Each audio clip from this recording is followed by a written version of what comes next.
Hello प्यारे बच्चों, आप लोग कैसे हैं? उम्मीद करते हैं आप लोग बिल्कुल ठीक ठाक होंगे, मस्त होंगे, व्यस्त होंगे और एकदम खुशहाल वाली लाइफ में आप लोग पढ़ाई कर रहे होंगे।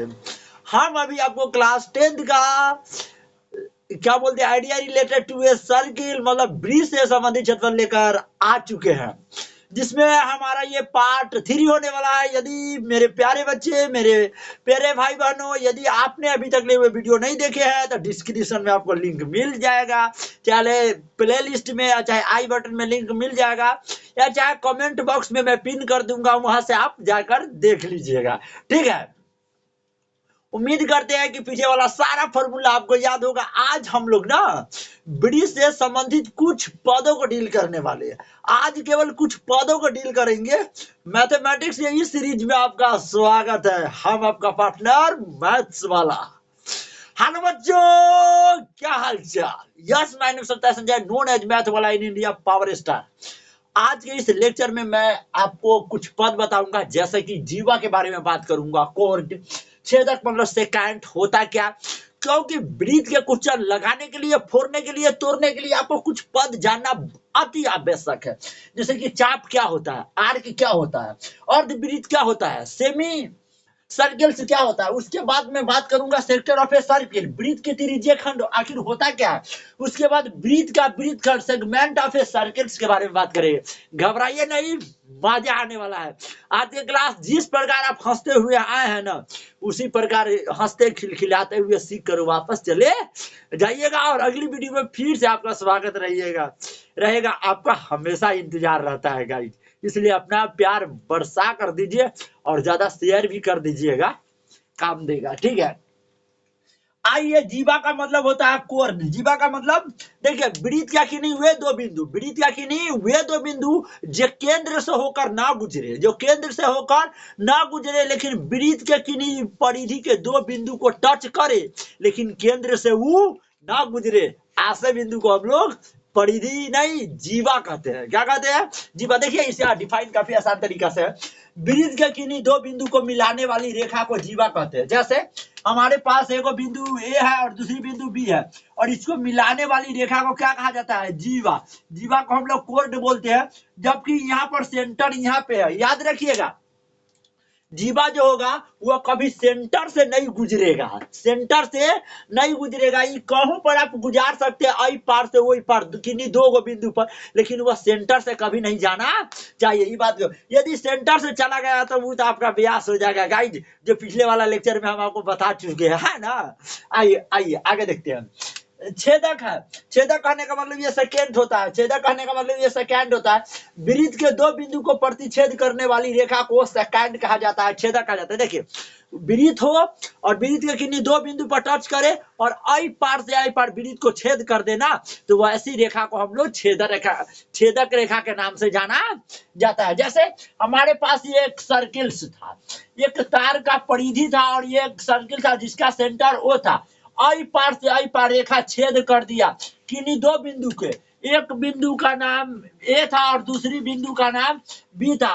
दो बिंदुओं को प्रतिच्छेद करने वाली रेखा का नाम क्या हो जाता है? ये भी आपका एक रेखा बन गया, और इस रेखा को हम लोग छेदक रेखा के नाम से जानते हैं। ठीक है, आगे आते हैं चाप पर। चाप क्या होता है गाइस? जैसे कि लड़की सब चाप लगाती होगी तो ऐसे बाल को चाप लेता होगा, ऐसे बाल को क्या कर लेता होगा, तो जितना पार्ट को उसने चाप से चापा है ना, उसी को तो हम लोग आर्क करते हैं। अब इसको वृत्त में समझ लेना है, सही है गलत? जैसे कि चाप का मतलब आर्क होता है, वृत्त के एक खंड पीस को चाप कहा जाता है। चाप से जितना दूर को पकड़ लीजिएगा वो पूरा भाग, जैसे कि हमारे पास एक हैंड है और ये हमारा चाप है, मान लीजिए इतना पकड़ लिए, तो ये पूरा इतना भाग यहाँ से लेकर यहाँ तक का भाग आपका चाप कहलाएगा। क्या कहलाएगा? चाप। तो एक खंड पीस मतलब टुकड़ा का एक पीस, एक भाग चाप कहा जाता है। जैसे हमारे पास इस वृत्त का सेंटर क्या है? ओ है। ओ से मैंने दो को त्रिज्या खींचा, त्रिज्या ए, त्रिज्या आर त्रिज्या वाला, और ए बिंदु पर मिला दिया और बी बिंदु पर मिला दिया।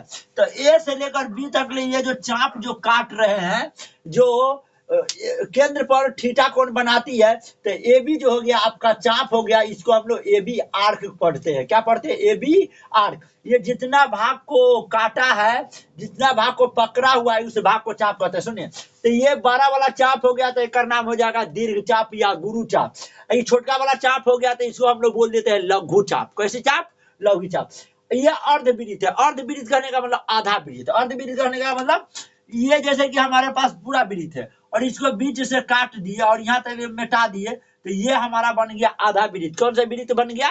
आधा वृत्त। ठीक है, इसको बोलते हैं सेमी सर्कल। सेमी का मतलब हाफ। सेमी का मतलब हाफ।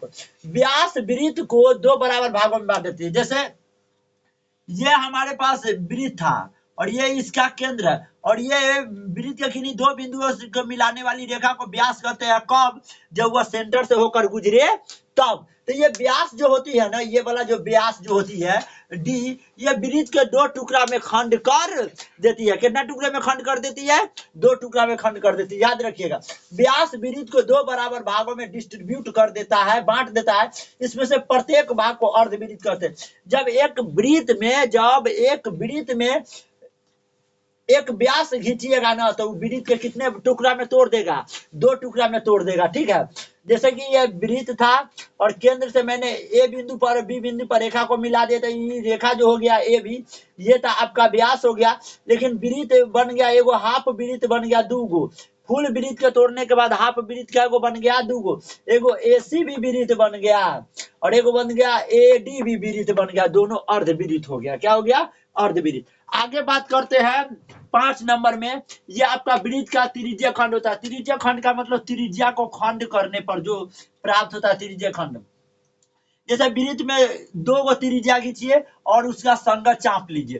तो मैंने दो गो त्रिज्या खींचा और इसका ये संगत चाप है, ये भी इसका चाप से घिरे जो क्षेत्र होता है, जो एरिया होता है, ये जो देख रहे हैं ये सब एरिया, ये एरिया को हम लोग बोलते हैं वृत्त का त्रिज्य खंड कहा जाता है। तो ये छोटी सी एरिया हो गया तो इसको लघु त्रिज्य खंड कहेंगे वृत्त का। और ये हमारा बड़ा सा एरिया हो गया, ये बड़ा सा एरिया हो गया तो इसी को गुरु या दीर्घ त्रिज्य खंड के नाम से जानते हैं। अब हमारा पार्ट बन गया। अब हमारा पार्ट क्या आ गया? वृत्त का वृत्त खंड। इसको सेगमेंट ऑफ ए सर्किल कहते हैं। इसमें क्या होता है कि वृत्त के जो जीवा होते हैं, जैसे कि वृत्त के किन्हीं दो बिंदु को मिलाने वाली रेखा को क्या कहते हैं? जीवा कहते हैं, जो केंद्र से ना गुजरे। और इसका जो संगत जो चाप हो गया ई वाला ये वाला जो चाप हो गया ये, तो इसके एरिया को, क्षेत्र को हम लोग वृत्त का वृत्त खंड कहते हैं। ये छोटका पार्ट हो गया तो लघु वृत्त खंड हो गया, ये बड़ा पार्ट हो गया तो हमारा दीर्घ वृत्त खंड हो गया। हेलो गाइस, सारी बातें आपको समझ में आई होगी। Thank you very much. प्यार बरसाते रहिए। आपका प्यार का मुझे ढेर सारे इंतजार रहता है। इसी प्रकार मुस्कुराते रहिए, पढ़ते रहिए। और मैं बता दूं आपको, पढ़ाई एक दुनिया की ऐसी चीज है जिसके पाने के बाद आप सारी दुनिया को बदल सकते हैं। दुनिया का सबसे शक्तिशाली हथियार है कौन? पढ़ाई। याद रखिएगा, सब चीज बदल दीजिएगा।